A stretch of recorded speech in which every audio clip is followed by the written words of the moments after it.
Good afternoon. My name is Steve Jacobs, and I'm Assistant Provost of Regis University. And on behalf of our Provost, Dr. Patricia Ladewig, it's my pleasure to welcome you to this year's Chester Alter Professor Lecture. Dr. Chester Alter was a very well-known leader in higher education in Colorado. He died in 2006 at the age of 99, and those who knew him said that even through his 90s, he was feisty and charming. Before coming to Colorado, Dr. Alter taught at Harvard University, Boston University, and was invited then by the U.S. War Department to work on the Manhattan Project. Following World War II, he was invited to be the 12th Chancellor of the University of Denver, a position he held for 14 years. While Chancellor, Dr. Alter was also a friend and strong supporter of Loretto Heights College here in Denver. To honor him, the trustees of Loretto Heights College created the Chester Alter Professorship, and with the board's approval, the professorship migrated over to Regis University when Loretto Heights College closed. Dr. Alter's contributions to education in Colorado are immeasurable, and his legacy lives on through the Chester Alter Professorship. This professorship has enabled us to bring a wide array of speakers to Regis University to enhance our teaching and learning through faculty events just as these. It is fitting that this year's Chester Alter Professor is Dr. Mark Bruhn, who stands in a long tradition of outstanding professors, including other Chester Alter professors such as Chris Lowney and Dr. Robert Bella. Professor Mark Bruhn joined the Regis College faculty in 1996 from Dalhousie University in Nova Scotia, where he earned his doctorate in English. Over the past 17 years, he has been a faculty leader of vision and creativity. A review of Mark's curriculum vitae is indeed humbling. He has published extensively in journals and books, completed several published book reviews. He has given a host of invited presentations in both the United States and Germany, and participated in over a score of panels and seminars on a variety of topics. As most of you know, Mark is a gifted teacher who has touched the lives of countless students. In preparing these remarks, one of Mark's colleagues, David Hicks, offered these insights into Mark's teaching. What is descriptive and quite supportive of Mark's gifts are these words of David Hicks, a colleague in the English department. According to David, Mark will often take 40 minutes to talk to a student about his or her essay. The reason it takes so long is that he doesn't just tell the student what to do or what to write. He asks questions to help the student arrive at new insights that strengthen, clarify, and enrich the essay. Mark is a humanist with a passion for the liberal arts, a deep love of the Jesuit mission of Regis University, and a deep commitment to helping make a good world better. We are delighted that today he is sharing his insights with us in a talk entitled Reculer pour mieux sauter, or A Leap of Faith in the Liberal Arts. Please join me in welcoming our Chester Alter Professor. Steve. Thanks very much, Steve, for that generous introduction. Thank you all for being here today, joining me to take a leap of faith in the liberal arts instead of going spring skiing.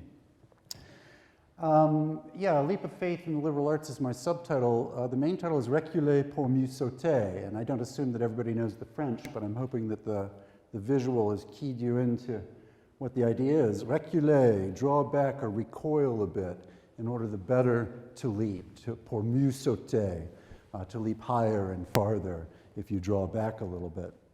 And let me begin today by drawing back just a little bit to our last Chester Alter lecture from 4 years ago, which was given by John Kane, Professor Emeritus from the Department of Religious Studies here in the college.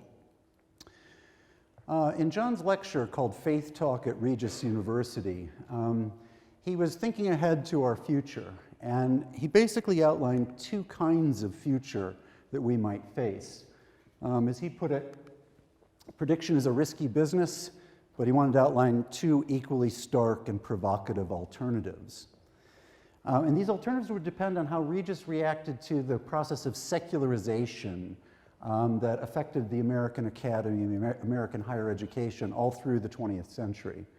What happened was universities sort of lost track of their religious affiliation. They secularized. And John was concerned about this secularization, and so he had two visions of the future depending on how Regis responded to secularization. On the one hand, we might still be known for our good liberal arts college and our strong professional programs, but these would be wholly, increasingly or even fully secular. On the other hand, Regis might remain deeply rooted in its Catholic foundations and therefore cultivate in its liberal arts programs and its strong professional programs an ongoing dialogue that both affirms Regis's Catholic character and brings to it the riches of many other faiths. You can see that for John, what's in question, what's even in crisis, is our identity as a religiously affiliated institution.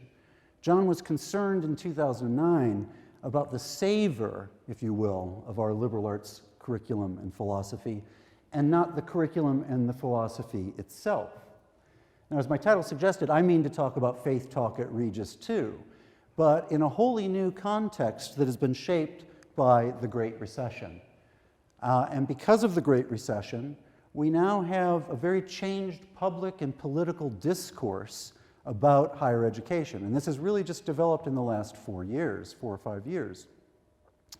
Now we're seeing in the popular media, in the press, even in professional journals such as the Chronicle of Higher Education, Inside Higher Ed, we're seeing all kinds of questions about the value of a liberal arts education, and in particular within that, about the humanities within the liberal arts. In tough economic times, as one headline puts it, the humanities must justify their worth. And this is going right back to the beginning of the Great Recession. So in a way, this headline was prescient, at least for the discourse that was coming. And a year and a half later, we've got Stanley Fish writing in the same New York Times, the crisis of the humanities has officially arrived. And since then, we've had these kinds of headlines over and over again. And indeed, it appears that the crisis is only deepening and worsening. It's now a global crisis of the humanities and by extension of the liberal arts. And so it's in this context that we're being asked to justify a leap of faith in the liberal arts. What should we be telling students about why they should have this kind of education? Now, I think this is an important question for a school like ours to ask on a regular basis, right? Why should students study the liberal arts? But I find it especially ironic that we're asking this question in the context of the Great Recession. We're talking about a crisis of the humanities here, but that's not really the crisis we need to be talking about. These tough times in which the humanities are being asked to justify themselves, these tough times are arguably the result not of too much humanities education, but of too little humanities education. You know, as I understand it, the Great Recession was the inevitable outcome of an abstract and impoverished form of market value economics, a form of economic thinking that was unregulated by the human dimensions and social considerations that any theory or system of economics given the root meaning of the word household management, really ought to involve. The present crisis is not a crisis within the humanities, but I would argue a crisis without the humanities. It's a crisis that is based in a kind of inhuman or really a-human disregard for the sorts of questions that economics ought to raise, questions of human good, social good. Rather than questioning the worth of the humanities, the Great Recession really calls attention to their value and necessity, especially in economic and entrepreneurial endeavors that have such bearing on quality of life and distribution of common goods. So I would say that we need more humanities, but that's not what's being reported in the press. Rather, to this day, we're still getting these headlines about the humanities being in trouble. This is from late last year. It's a lovely article from Stanford. And what's being argued here, you can tell by this first paragraph, is that there's a lot of money going into the Stanford campus. And a lot of that money, indeed, is going to humanities professors who teach things like Renaissance French literature and the philosophy of mind. How a feat. But they have generous compensation, stunning surroundings, access to the latest technology and techniques of scholarship. The only thing they lack is students, right? These expensive professors who make up 45% of the faculty in the undergraduate division at Stanford teach only 15% of those students. I hope you see the falsity in this logic, right? What's being counted here is not students, but majors. So those 45% of the faculty do teach only 15% of the undergraduate majors. But the fact is they teach 100% of the undergraduates in general education and core education. By the logic being argued here, you wouldn't have programs in rhetoric and composition since nobody majors in rhetoric and composition as an undergraduate, right? The logic is specious, and yet this is what we're hearing over and over again. The point of this article is that everybody's getting worried about these expensive humanities professors. With the recession having helped turn college in the popular view into largely a tool for job preparation, administrators are concerned. It's notable that the person who wrote this article interviewed precisely one administrator at Stanford, and that was the Dean of Admissions and Financial Aid. And it's a happy turn of events that 2 weeks later, the president of Stanford University, writing with the president of University of Michigan, responded in the Washington Post to these claims in an article called The Lessons of the Humanities and the Social Sciences. And what these presidents wanted to argue is that education in the humanities and in social science is essential for undergraduate education and requisite, they argued, for any career you could name, especially careers in technology and engineering. And they went on to write, in undergraduate education at Stanford, all our students, and in the ellipsis it points out that a lot of those students, their number one major at Stanford is computer science. So including our computer science students, receive a liberal arts education, including a foreign language, and courses in the humanities, social sciences, ethical reasoning, and creative expression. Many students easily cross the boundaries between the STEM fields and the humanities and social sciences. We believe that such intellectual flexibility will have great value over their lifetime. I think it's a lovely statement, a great and important defense of liberal arts education. I especially like this idea of intellectual flexibility. I want you to sort of bracket that idea for a moment. I'm going to come back to it, try to give it a particularly Jesuit spin. But for the moment, I want to look back to the previous sentence and think about this idea of the boundaries between the STEM fields and the humanities and the social sciences. You could go back just 10 years, and if you use the phrase the liberal arts, what you were talking about was the liberal arts and sciences, including the natural sciences and mathematics. In other words, liberal arts is shorthand for liberal arts and sciences, as in the College of Liberal Arts and Sciences. But in the past decade, there's been a very interesting shift in our discourse, and that shift has reassigned the natural sciences and mathematics into a new disciplinary alliance, the STEM fields. So they've been taken out of the liberal arts and science, as it were, and redistricted with engineering and technology. There's nothing wrong with that alliance. It would be operative in any case, insofar as science, technology, engineering, and mathematics are mutually involved in sustaining. What's troubling about this is that it suggests that science and mathematics can operate perfectly independently of the liberal arts and sciences with which they used to be allied. That's of concern to me. You can see how forceful this shift in discourse has been by the fact that even defenders of liberal arts education accept the notion that the sciences and mathematics dwell on one side of a boundary and all the other liberal arts and sciences on another side of that boundary. Students have to cross a boundary now, as it were, between liberal arts and sciences and mathematics.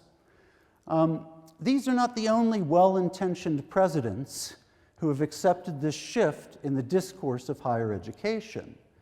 I'm going to show you a video of another president here, President Obama, talking about taking responsibility for math and science education.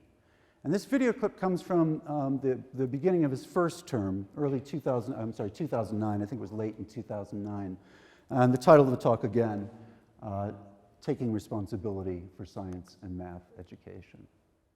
And we face challenges in a global marketplace that link the trader to Wall Street, to the homeowner on Main Street, to the office worker in America, to the factory worker in China, an economy in which we all share an opportunity, but we also share, unfortunately, in crisis. The key to meeting these challenges, to improving our health and well-being, to harnessing clean energy, to protecting our security, and succeeding in the global economy, will be reaffirming and strengthening America's role as the world's engine of scientific discovery and technological innovation. And that leadership tomorrow depends on how we educate our students today, especially in those fields that hold the promise of producing future innovations and innovators. And that's why education in math and science is so important. It's a great sequence in a way, very smooth, and you've got to give Obama credit for that. I'm not sure the logic holds up. And if you think about the beginning of that sequence and the end, I don't think they quite match up. On the one hand, we've got a global economic crisis that we're all sharing in. And at the end of that speech, we're calling for new innovations and innovators through education in science and mathematics. And the suggestion is that somehow by doing this, we're going to solve this, right? But is it the case that the economic crisis we all share in is the result of a lack of innovation and innovators? Is it the case that this crisis comes from the fact that we haven't educated well enough in mathematics and science? A little later in the talk, Obama seems to suggest otherwise. Now, this is a difficult time in our country, and it would be easy to grow cynical and wonder if America's best days are behind us, especially at a time of economic uncertainty, especially when we've seen so many, from Wall Street to Washington, fail to take responsibility for so long. We've seen so many, from Washington to Wall Street, fail to take responsibility for so long. Now, it's that failure in responsibility that is the cause of our economic crisis, right? But it seems to me that we have two different ideas of responsibility here. We have taking responsibility in terms of Wall Street and Washington, and we have an idea of taking responsibility for math and science education. Are these the same kinds of responsibilities, and do they result in the same ends? I'm going to play you the very end of this talk, and I want to note before I do that there's not one point in this 18-minute speech in which Obama mentions humanities and social science education. But again, I'm not sure we can even think about ideas of responsibility, at least not responsibly, without humanities and social science perspectives. Once again. This nation wasn't built on greed, it wasn't built on reckless risk, it wasn't built on short-term gains and short-sighted policies. It was forged of stronger stuff by bold men and women who dared to invent something new or improve something old, who took big chances on big ideas. Okay, so on the one hand, we've got greed, reckless chances, short-term goals, short-sighted policies. On the other hand, we've got boldness and daring, new ideas and improvements upon old ideas, big ideas and big chances. And the suggestion is that somehow this side of the equation is going to address the problems created by this side of the equation. For me, recklessness and taking big chances sound pretty much like the same thing. For me, the idea of financial derivatives, particularly something like a credit default swap, which is one of the things that got us into awfully big trouble back in 2008, those sound like some pretty new ideas, don't they? Or innovations upon old ideas. In other words, I'm not sure that the logic here holds up. My larger point is this. Discourse matters. It matters how we talk about things. It matters how we model things. The way we conceptualize our physical, social, academic, educational, religious, public spaces has real bearing on how we behave in those spaces. Models matter. And models come in many different stripes. Why do models matter? They generate and constrain meanings. And we can talk about rhetorical models, like we just heard from President Obama. We can talk about mathematical models, right, which are used in the STEM disciplines. Those models generate certain kinds of meanings, but they actually constrain against other kinds of meanings. They never even refer to them. We can talk about visual models, the way we represent our ideas in diagrams, schemas, etc. Visual models are really the easiest way to make this point. So let me show you a few visual models, and let's think about what kinds of meanings they generate and what kinds of meanings they seem to constrain against or leave out of the picture. So here are two different models of the STEM fields, okay? And the one on your left here. What kind of meanings are generated or constrained in that model? Well, one implication of that model is that mathematics is the most important of the STEM fields, right? It's the biggest disk, and it's holding the other three disks. Another implication is that those three fields on the outside would have nothing to do with one another except for mathematics. Mathematicians, you might want to agree with that. Scientists, you might want to argue with that, right? But the model seems to suggest this. A third implication of this model is that the STEM disciplines exist in a vacuum, that they relate to one another, but to nothing else at all. Look at the model on the right. Apart from the fact that this model was made by somebody who doesn't understand the word STEM, it's got very different meanings that it generates and constrains against. So on the one hand, it no longer suggests that mathematics is central. It's still maybe the most important because it's the largest, but it isn't feeding directly into the other disciplines. The other disciplines are the end of something. They're at the very tips of something. They're the conclusion of some kind of process which is given to us as a STEM. So clearly the STEM disciplines come out of something else and are related to something else, but that something else isn't named here. One implication, though, of the fact that it's drawn as a STEM is that they come out of something organic. Maybe so. Well, think about these contemporary models and then contrast them to this model from the 15th century. What new meanings have been generated for the STEM disciplines, and what meanings have been constrained against? Well, here we've got our STEM disciplines on the left-hand side. Let me find where's my thing here? There it is. So here we have arithmetic, geometry, music, considered as a science, and astrology or astronomy. This is the Medieval Quadrivium, the maths and sciences of the Quadrivium. But they're here gathered together with the humanities disciplines of the trivium. So over here on the far right, grammar, rhetoric, and logic, right? So one thing that's being suggested is that the STEM disciplines are on the level and in parity, even dialogue with, the humanities disciplines. Another suggestion is that these disciplines have to do with embodied human beings. Turns out these aren't just about trees or disks. It's about people.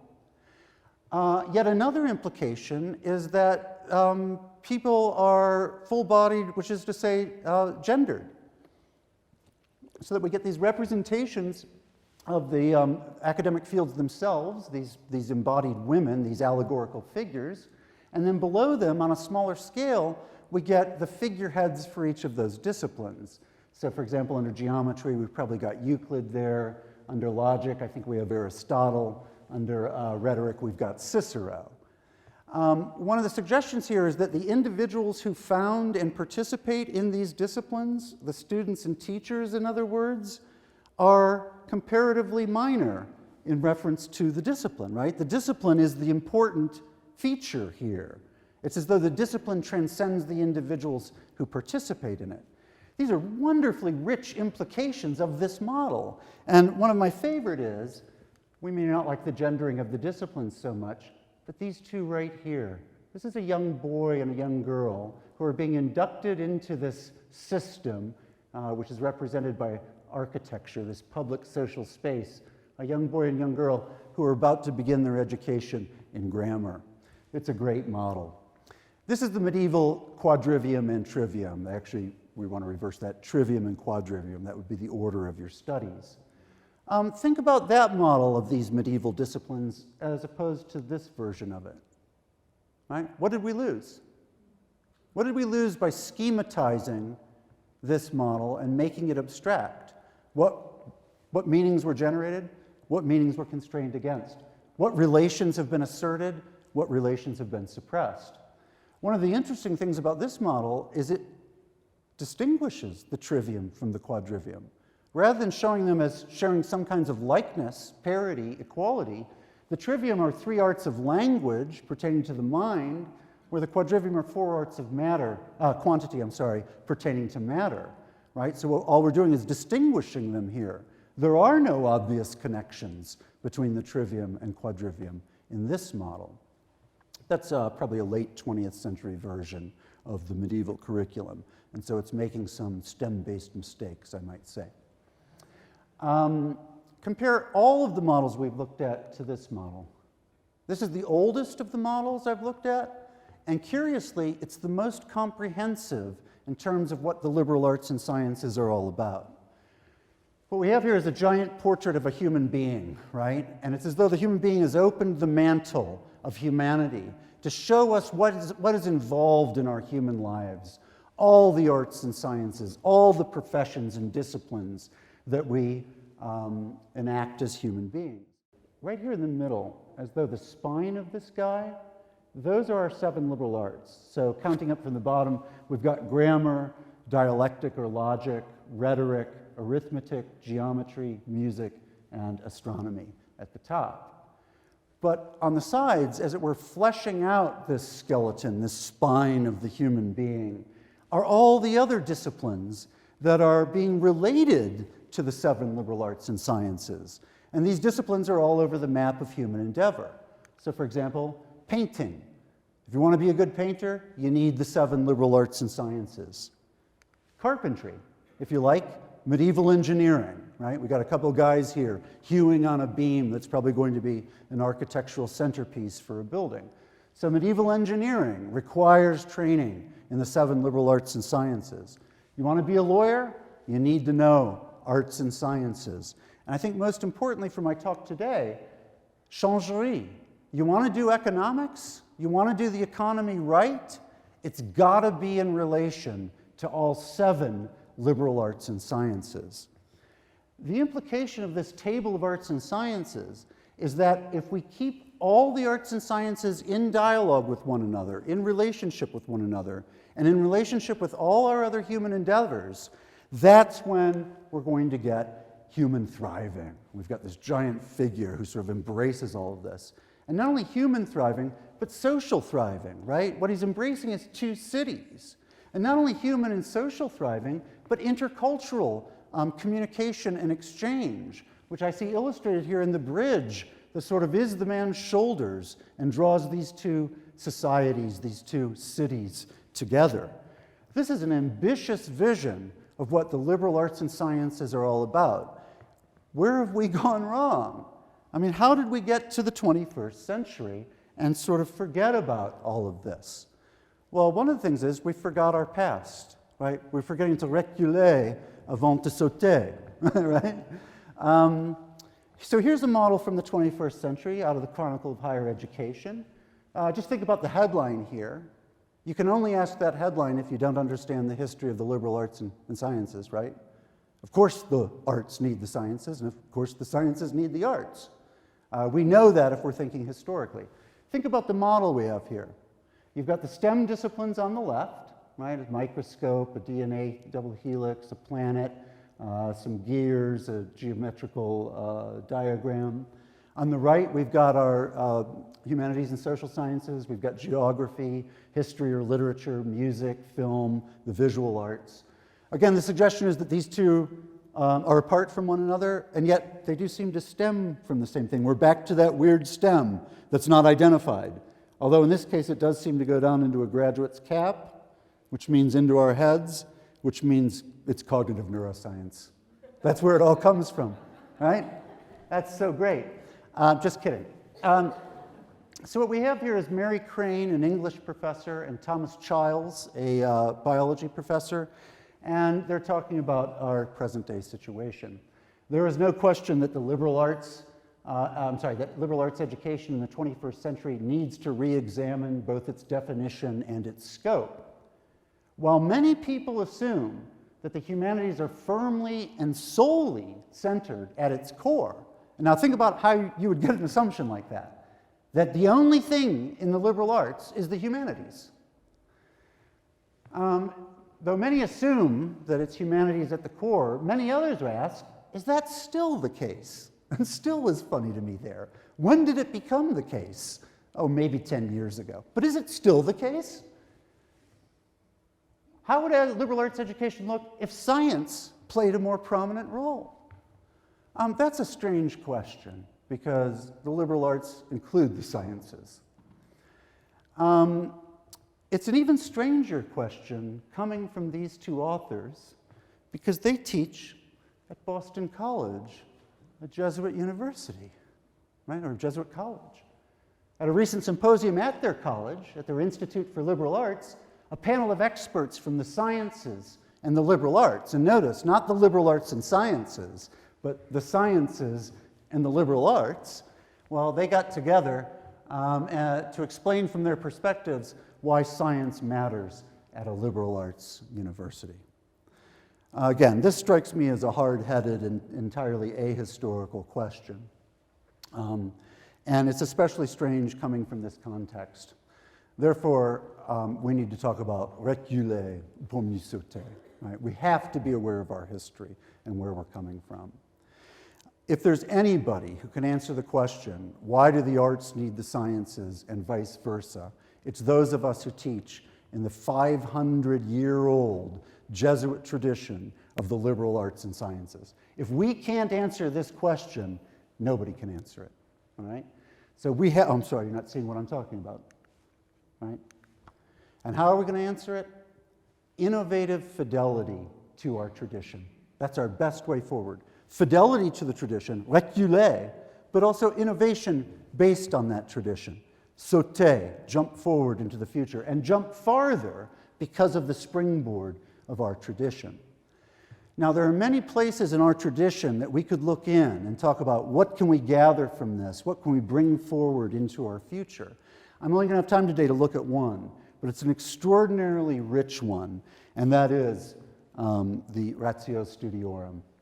Ratio Studiorum was published at the end of the 16th century, so about 50 years into Jesuit higher education. Published at the end of the 16th century as a comprehensive program for our course of studies. That is, this was going to define what a Jesuit education looked like in Jesuit colleges and universities around the world. An important idea, lay out the outcomes, as we say today, that we want to achieve. One of the brilliant things about this document is it built in the possibility of change. The writers of this document were prescient, and if this document was going to serve in the future, we had to be aware of the fact that, oh, sorry about that, in view of differences in places, times, and persons, there are bound to be certain variations. So they built in the idea that these outcomes were going to have to be delivered in different ways over the course of the centuries. But it would be the same outcomes. We would vary our methods, in order to achieve very much the same goals. One of the things that certainly changed since the late 16th century is the structure of the curriculum. We varied that. Let me say a few words about the structure of the curriculum at the end of the 16th century before we go on and think about how that curriculum might be transformed, innovated upon for our purposes today. The Jesuit program was divided up into two faculties, the lower faculty and the higher faculty. Lower faculty, as you see, made up essentially of humanities disciplines. Higher faculty made up of the humanities disciplines of things like philosophy and logic, but also including math and science. So you get physics as part of natural philosophy, mathematics, obviously. And moral philosophy has been introduced here, which is sort of the precursor to social and sociological forms of thinking, our social sciences. So we've got humanities and STEM disciplines throughout the curriculum. The reason you had a lower and a higher faculty, the lower faculty's main purpose was to teach students to read and write in Latin and Greek, because their textbooks in the higher faculty were going to be written in those languages. So you had to be very, very good in Latin particularly, but also in Greek, as you move forward in this curriculum. I don't think we're going to go back to that idea, so I don't think it's going to be anytime soon that we're making all of our undergraduates study Latin and Greek. The question is, are there other elements of this relationship of the humanities disciplines to the other disciplines? Are there other elements of it that we can preserve, that indeed we have preserved, that we just need to be more explicit in talking about? And I think there's quite a number of these, and so I invite your own reading of the Ratio Studiorum. I can only talk about a couple of them, but one of them is crucial, and it's going to frame the rest of my remarks. And it's the idea that what we're doing in Jesuit liberal arts education is giving explicit training in perspective taking and reframing. I'm going to say a lot about that, and I'm going to start with this notion of intra and interdisciplinary discussion. The way I'm going to do this is I'm going to pull out some passages from the Ratio Studiorum and project them. And I'm going to use highlighting to call attention to different aspects of these passages. And I'm going to pull the great humanist trick of making the implicit explicit, right? Doing analysis in order to figure out what's actually being communicated in these passages. And the first passage I want to look at is from the Common Rules of Professors of the Higher Faculty. And this is a rule about disputations, monthly disputations. Let me call your attention to several features of this rule. Well, for one thing, the idea here is to proliferate arguments and counter perspectives, right? We're not trying to arrive at a single truth. We're going to propose arguments, and we're going to pose objections to those arguments, and we're going to propose some more arguments and pose some more objections. We're going to get as many perspectives on the topic as we can. So that's one important value of these disputations. A second thing we're going to do is to consider the relations of the disciplines one to another. And one of those relations is as checks and balances. In the Jesuit curriculum, a discipline doesn't get to simply go off in its own, on its own way with its own theories and ideas, never tested. No, here we've got the theologian against the metaphysician. We've got the physics against logic. We've got metaphysics against physics, right? The disciplines are going to have to answer to one another. They're going to have to be responsible to one another. They're going to have to put their theories and test them against the theories of the other disciplines. Disciplines are checks and balances for one another. Secondly, they're not only opposed to one another, they cooperate. One of the things I find very interesting about this rule is that in the morning, you've got the interdisciplinary disputation, and in the afternoon, the disciplines then break off into their autonomous groups and have disciplinary disputation. But of course, that disciplinary disputation is now going to be informed by what happened in the morning. As they make their afternoon arguments, presumably they're going to be addressing the challenges posed by the other disciplines in the morning. What have those disciplines then done?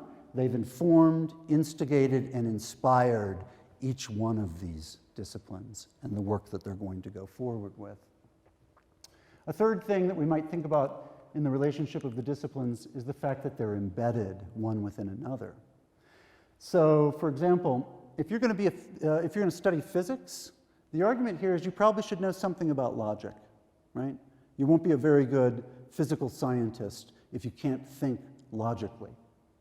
If you're going to do metaphysics, if you're going to study the realm of things non-physical, immaterial, mental things, for example, well, you better know something about the physical world so you're making the proper distinctions.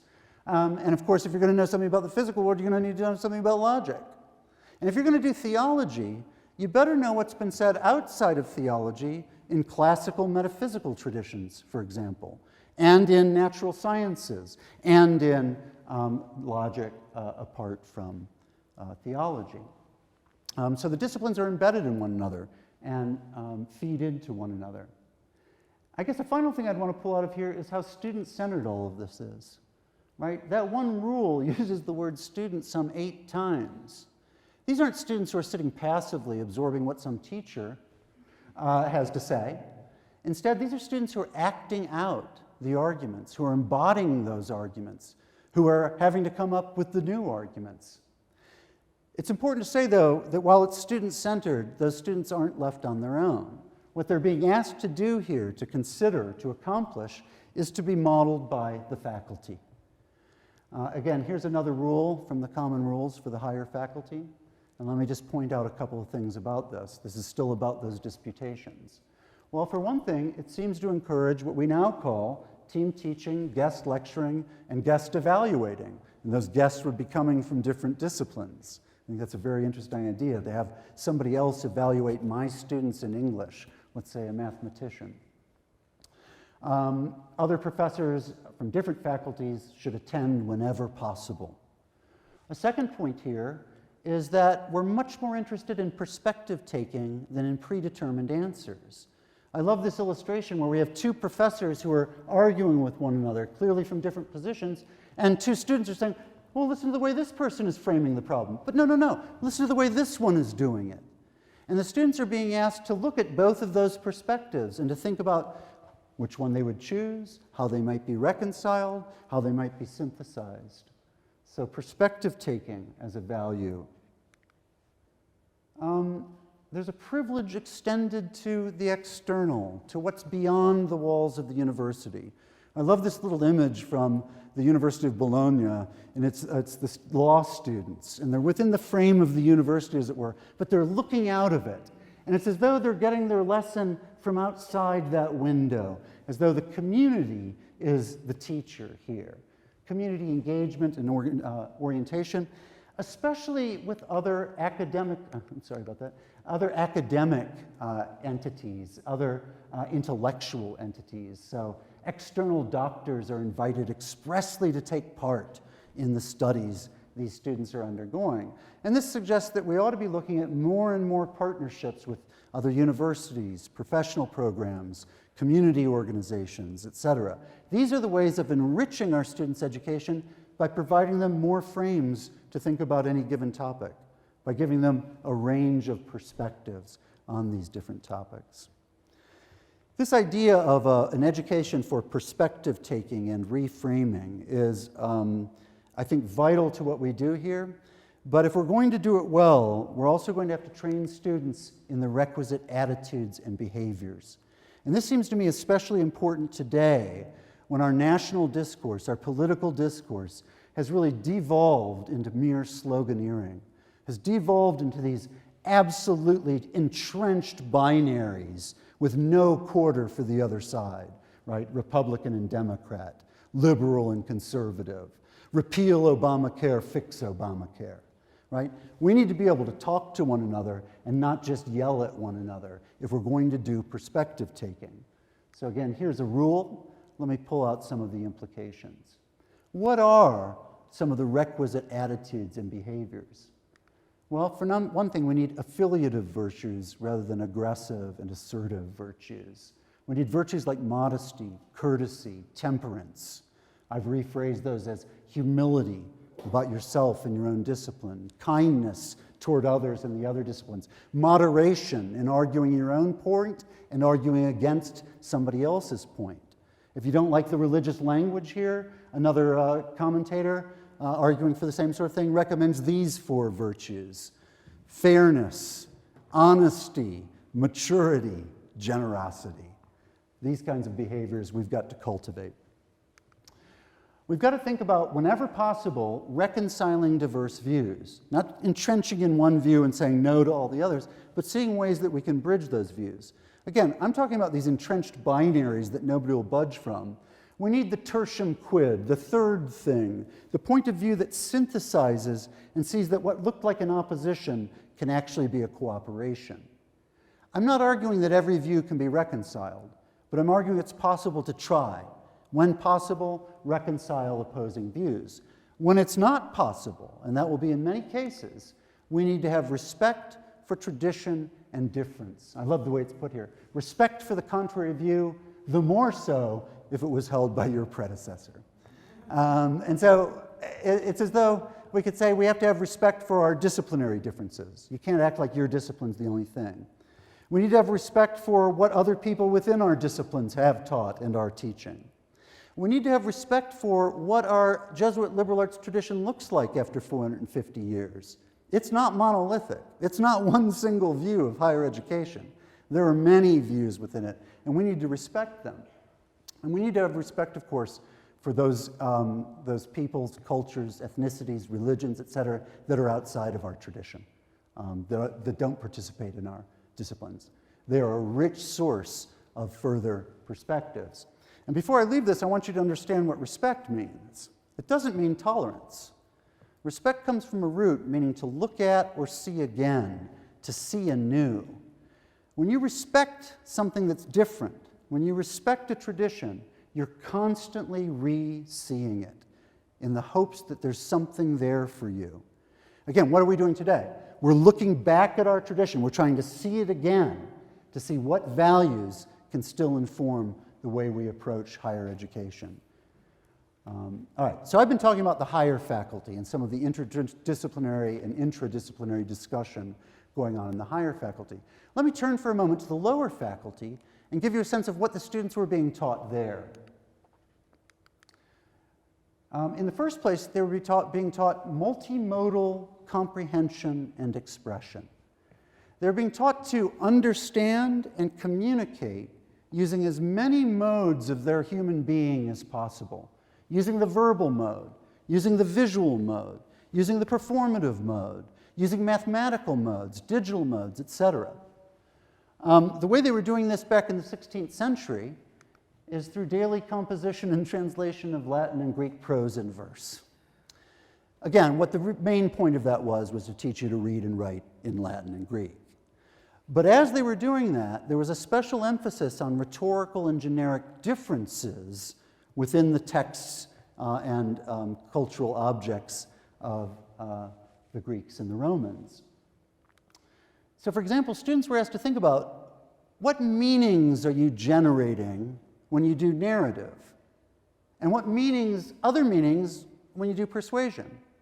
And if you're doing congratulation or admonition, what kinds of meanings are you suppressing, right? If you're thinking about genres, how do letters make relations between things? How do they assert and suppress relations? How about essays or orations? But we don't have to think about just verbal genres. We can think about visual genres. How do hieroglyphics communicate meanings and relations? How do emblems communicate meanings and relations? We can take the literary genres, tragedies, epitaphs, odes, epigrams, elegies, epics, and think about them. But we can also think about nonverbal genres, genres of culture and society. For example, genres of government, right? How did the Roman and Athenian governments differ? Genres of military organization, genres of gardens, dress, dining custom. Everything is modeled one way or another, and those models change culture to culture, historical period to historical period. What meanings do they generate? What meanings do they lose? What relations, etc. What are we talking about here? We're talking about intellectual flexibility, right? To go back to that term from our Stanford and University of Michigan presidents. Intellectual flexibility, which we can now define, I think, more specifically. What is intellectual flexibility?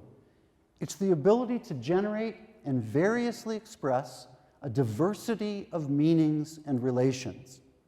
If you think about the boardroom of a corporation, who do you want sitting there? The single-minded person who has one view of things, one meaning, and one understanding of relations to generate? Or do you want somebody sitting there who can keep reframing, keep giving you different perspectives, keep generating new meanings and new ideas of relation? Do you want somebody with intellectual flexibility? Let me give you an example of how we generate intellectual flexibility by doing these rhetorical and generic translations. What you're looking at here is a 17th century image from an emblem book. And so the emblem is the visual image in the center, and it's got an epigram at the top. Let me start with the visual image. We see a woodcutter with his axe ready to hit the tree. It says, non uno sternatur ictu, not to be laid low in a single stroke, right? So what is that picture communicating to you? Doesn't it communicate the strength of the tree, right? And the feebleness of this single stroke that's about to land? You're not going to lay that tree down in a single stroke. When you think about visual art, you think about spatial art. You see it all in a moment. It takes place in space. And so spatial art can only give you one moment. And this gives you the beginning of a process, right? We're going to start trying to cut this tree down. As we turn to the epigram, this short, pithy verbal statement above, we've turned now from a spatial form of art, which presents itself all at once, to a time-based or temporal form of art, which unfolds in time, right? To listen to language or to read language, it's one word after another, and time passes. But because that's so, verbal representations can give you multiple temporal perspectives in a way that a visual or spatial presentation can't. And so, by many strokes, that work is done, which cannot be performed at one. And you see that that pithy little statement contains the whole process of felling the tree. And moreover, it suggests that the end of the process comes before the beginning, right? The work is done before we have the first stroke, the one in the second line. That's actually interesting and true. Of course, when you start to chop down the tree, you know what your purpose is and your goal is. My point here is that these are two representations of exactly the same idea, and yet they bring out very different meanings and very different relations. Let's think about that tree for a moment as the tree of knowledge, and let's think about that axe as one discipline, right? How many disciplines do we need to take down, if we wish, the tree of knowledge? Let me give you another example. This is an emblem about chemistry. And this time let me start with the epigram. What the epigram does is use grammatical parallelism. Items in a list. I went to the store, I bought oranges, pears, and grapefruit. Items in a list.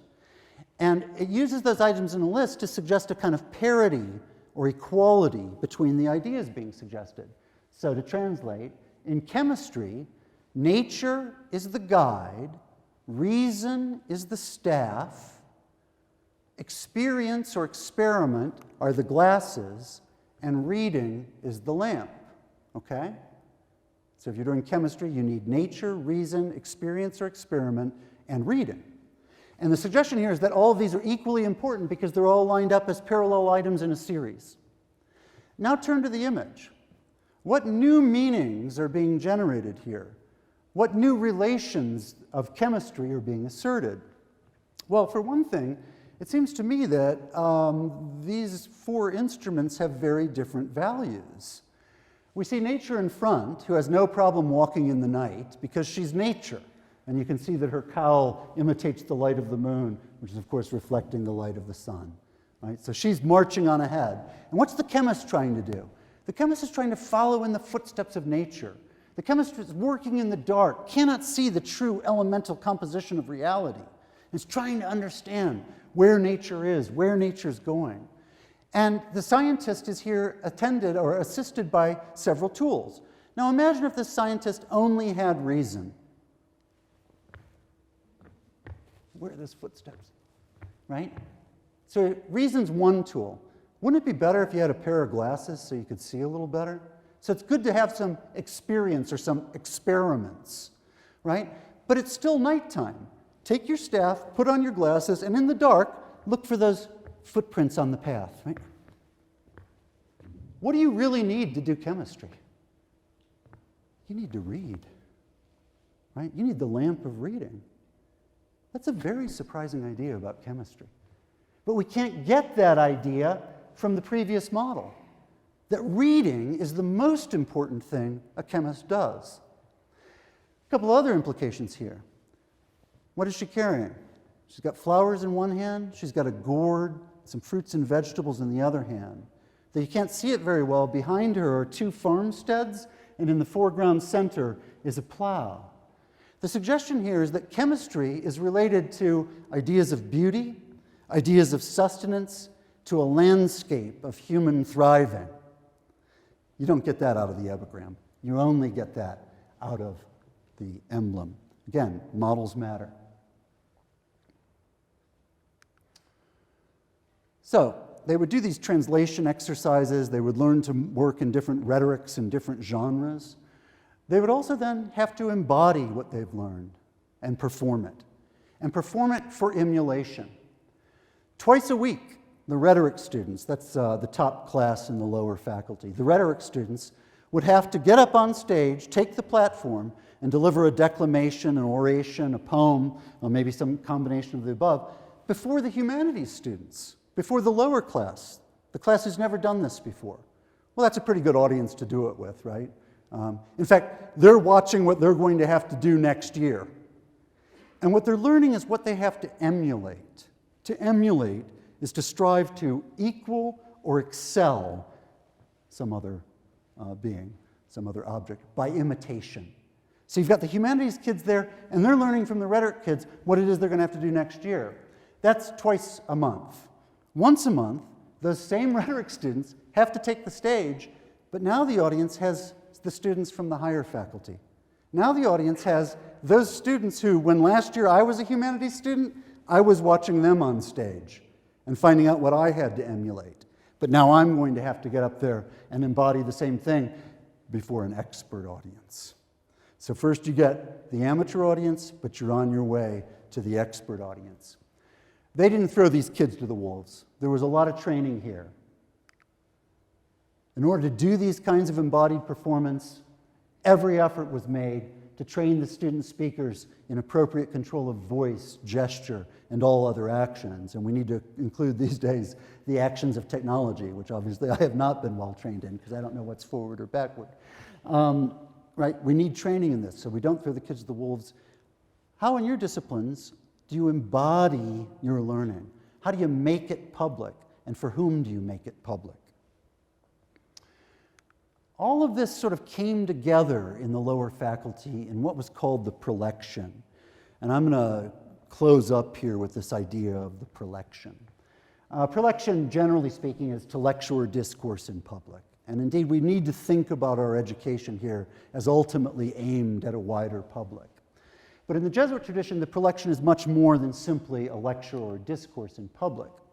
It was a comprehensive exegesis or interpretation of a passage or whole text from a classical speech, poem, or historical work in which the students were expected to provide pertinent discussion of classical allusions. So frame it up in terms of the allusions it's making.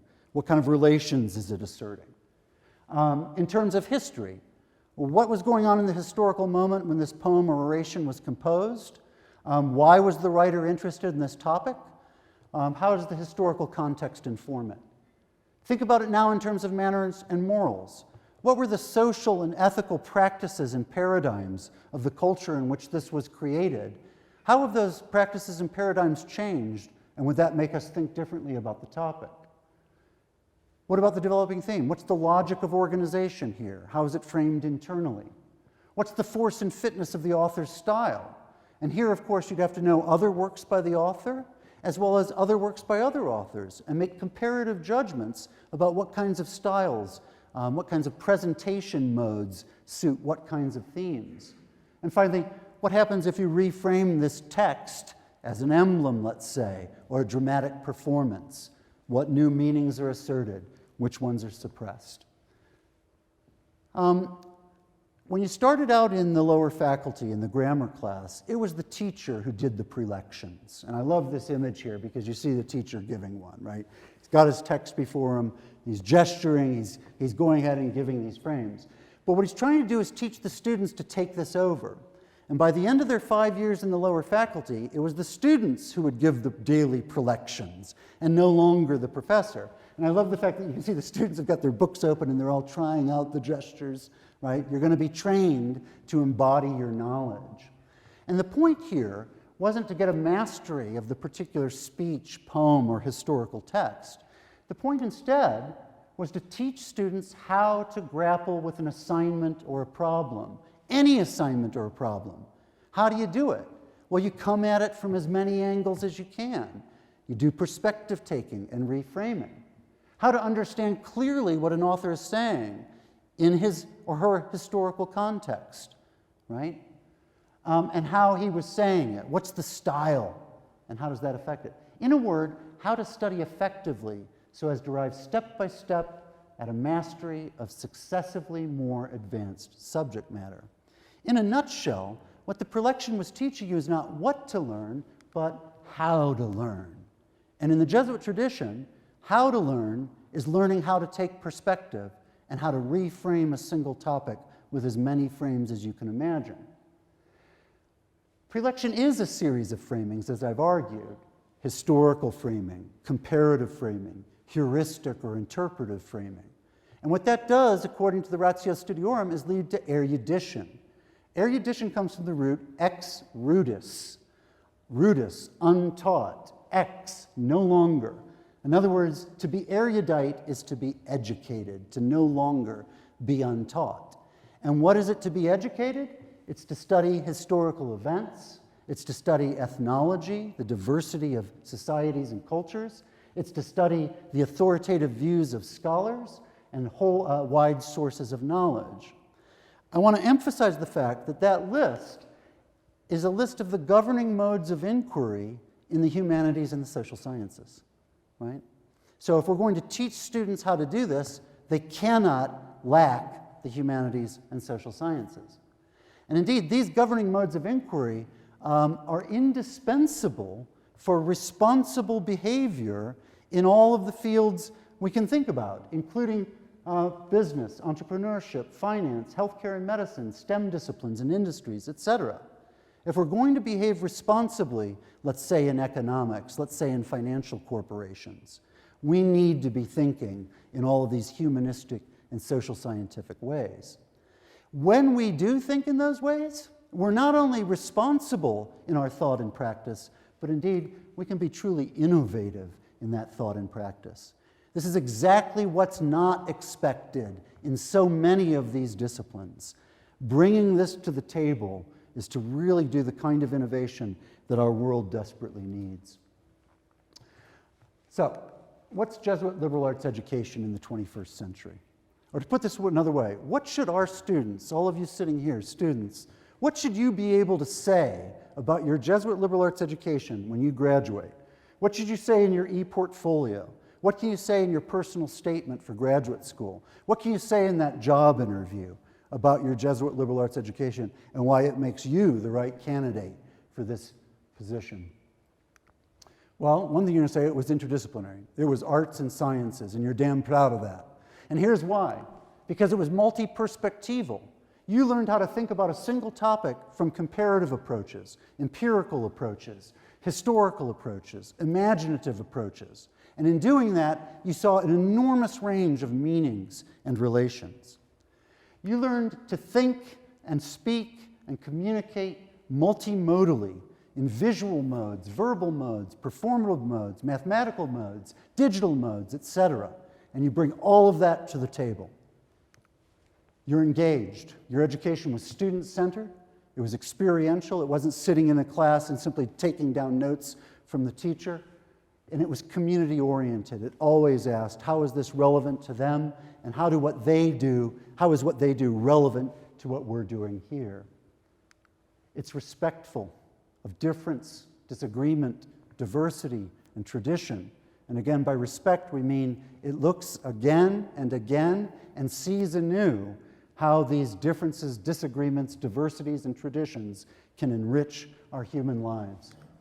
It's responsible as a result of all this, ecologically, economically, interpersonally, and politically. When a liberal arts education can accomplish all 6 of these goals, it will necessarily accomplish one more thing. It will make you innovative and entrepreneurial in pursuit of common good. You'll get your own good too, I assure you, but you'll get your own good not at the expense of others, with a real attention to the common good of that group and that group and this group and that group. I can't close here without giving you the final words of the Ratio Studiorum. They may be the most important words, and they may identify the most important outcome. All of these activities, all of these assignments, all of this curriculum should be so handled and varied in nature that in addition to their intrinsic value, they may afford pleasure to the members, and I like the idea that we're all members of a community, and hold their interest. They will thus inspire greater love of learning, lifelong learning, and a love of this multi-perspectival, reframing kind of learning is the best thing we can give our students. I can't close without giving a little bit of thanks here, first to our former dean of the college, Paul Ewald, and to the provost, Pat Ladwig, for entrusting me with this great honor and giving me the opportunity of talking to you today.